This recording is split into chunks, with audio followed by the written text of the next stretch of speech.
Today we're going to solve this equation in the upper left corner of the screen.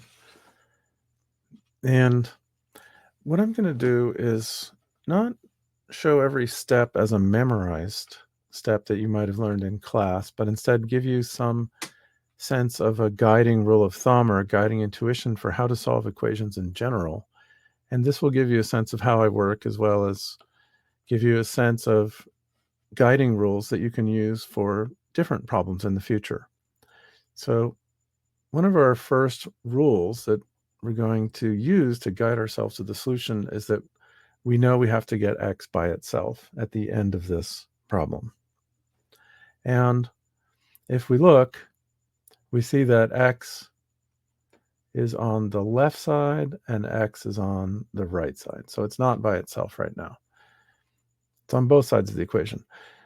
Therefore, a good rule would be to do something to get x on one side of the equation only.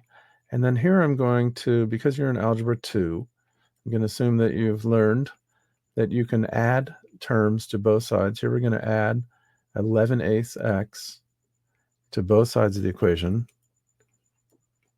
And that will, in essence, kind of move it from the right side to the left side. Okay, so we're closer. So this is our guiding rule of thumb, is that we're getting closer because there are x's only on the left side and not on the right side.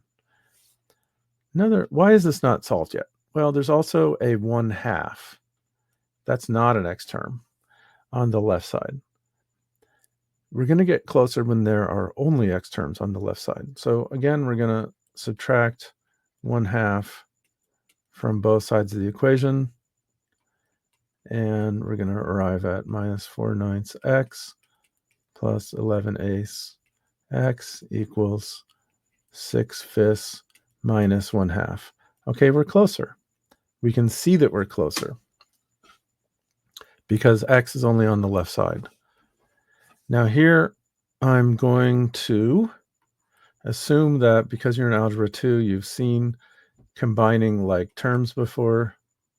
If you haven't seen this before, we'll drill it. And I'm assuming that you know how to add or subtract fractions.